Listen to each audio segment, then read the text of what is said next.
Ou seja, depois de exatos 42 anos, pela primeira vez, alguém estava entrando, né, atravessando aquele cinturão de árvores que dava na casa de John. Bem-vindos a Histórias Fabulosas, eu sou o Marcos Teixeira e antes de mais nada, não esquece de se inscrever no canal. Se gostar do vídeo, deixa teu like e também não esquece de ativar o sininho das notificações. E sem mais enrolação, vamos direto para a história fabulosa de hoje, os 487 manequins de Reynoldstown. Uma história que envolve solidão, desespero e uma estranha forma de superação. Uma história que começa na década de 60, mais precisamente em 1962, numa pequena comunidade no interior da Inglaterra chamada Whisttle, que fica no condado de North Yorkshire. Segundo o último censo, Whisttle tem aproximadamente 1.333 habitantes atualmente. E eu acho que em 1962 deveria ter bem menos do que isso. John Reynolds era construtor de silos e pequenos galpões para armazenagem de grãos e equipamentos agrícolas, né, já que toda a economia da região era voltada para a produção agrícola. Então o John, né, e uma pequena equipe que ele tinha, eles trabalhavam muito, né?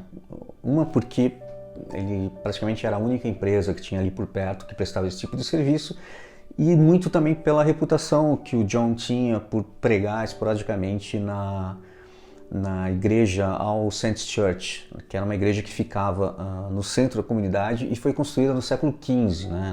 Uma igreja muito antiga.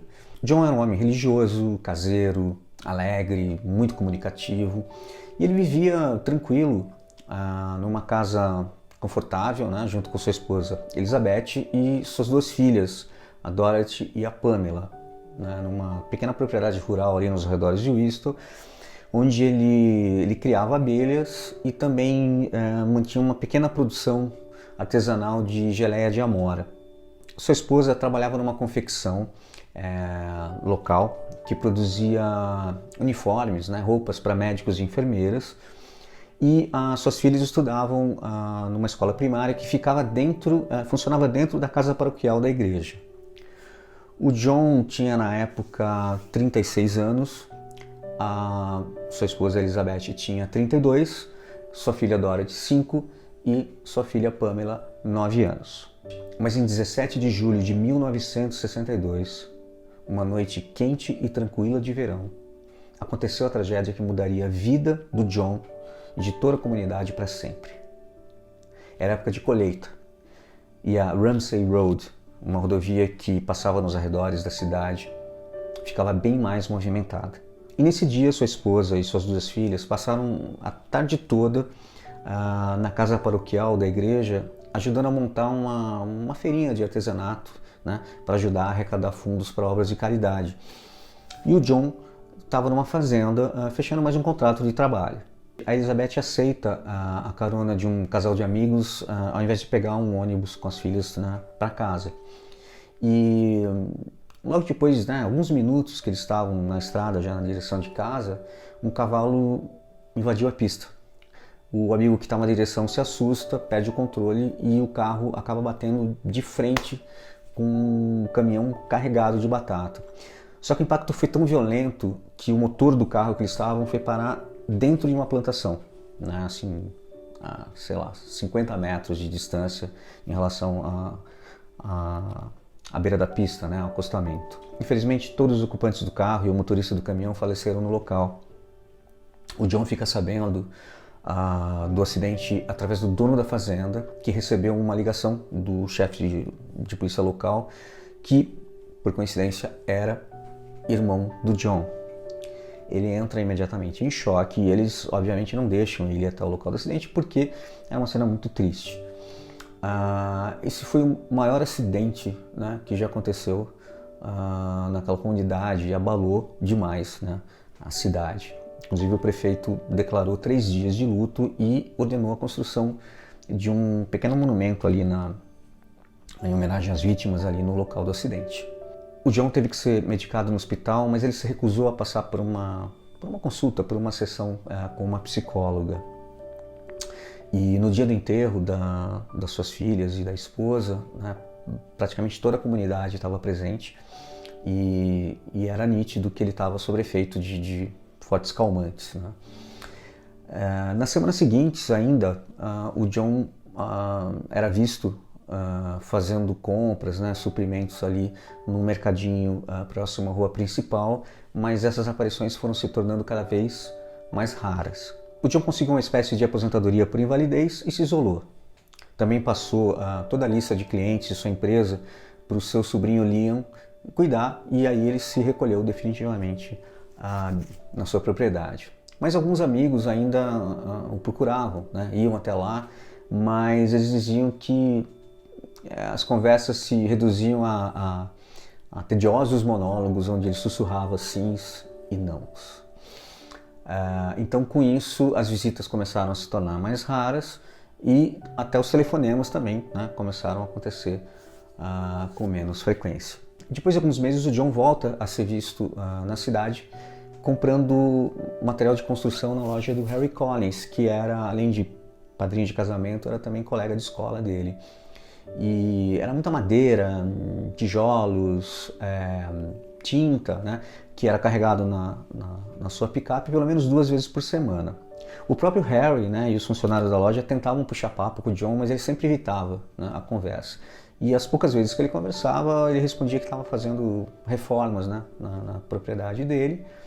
Mas essa quantidade exagerada de material, né, acabava gerando curiosidade e também muitos comentários ali na comunidade. Com o passar dos meses, o John passou a não permitir que ninguém mais entrasse na sua propriedade, que era protegida por um enorme cinturão de árvores bem altas. Mas a curiosidade da comunidade voltou, né, com tudo, quando se espalhou, né, pela cidade que havia chegado um carregamento na Whistle Railway Station, né, a pequena estação de trem ali local, um vagão carregado de manequins. E eram manequins novos, de homens, mulheres, crianças.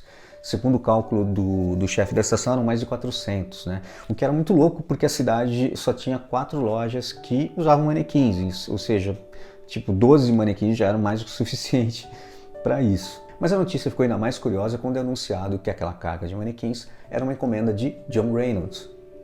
E para decepção de todo mundo, o John não foi buscar essa carga pessoalmente. Ele chamou uma empresa de transporte de uma cidade próxima chamada Broughton, que enviou um caminhão, né, para retirar todos os manequins, e assim ele evitou ainda mais, né, se expor ainda mais comentários, né, e especulação. A partir do dia que sua encomenda virou assunto recorrente em Whistle, o John nunca mais foi visto por lá e também raramente atendia os telefonemas, né, insistentes ali dos amigos. Isso começou a gerar uma série de teorias na comunidade sobre o destino daquela carga, né, o que ele faria com aqueles manequins, já que ele nunca trabalhou com nada relacionado à moda. Suspeitaram da sua sanidade, já que o acidente, a tragédia, o afetou tremendamente, mudando sua personalidade, que era uma personalidade extrovertida, para uma personalidade mais soturna, mais reservada. Mas na verdade o que o John estava escondendo de todos era a construção de um mundo particular. Ele resolveu criar e construir uma outra realidade com as próprias mãos. Um lugar onde o sofrimento por ter perdido sua esposa e suas filhas no acidente jamais existiria. Um refúgio emocional e psicológico. A fronteira da loucura que ele nunca se permitiu cruzar. John desenhou e construiu uma pequena vila dentro da sua propriedade, movido pelo desespero, pela dor, pela saudade da ausência da sua família. Ele ergueu ali o seu pequeno mundo de fantasia, habitado por 487 manequins que representavam suas filhas, sua esposa e centenas de pessoas, né, de personagens da comunidade local. A vila possuía casas, lojas, restaurante, oficina mecânica, igreja, praça e até um pequeno parque de diversões. Tudo construído com muito cuidado, com acabamento e detalhes impecáveis. Um trabalho pensado para durar muito tempo, para durar a vida inteira e provavelmente para ocupar a sua cabeça, né, e tirar dela os pensamentos relacionados a essa, né, perda inestimável, né, da família no Ocidente. John confeccionou todas as roupas dos manequins. Produziu também barbas, perucas, bigodes e com tinta plástica ele personalizou, né, as feições e as características de cada personagem. E claro, sua obra-prima eram os manequins que representavam, né, a sua esposa Elizabeth e suas filhas Dorothy e Pamela. Ele as colocava em diversas situações dentro da vila, né, respeitando horários e rotinas como escola e trabalho.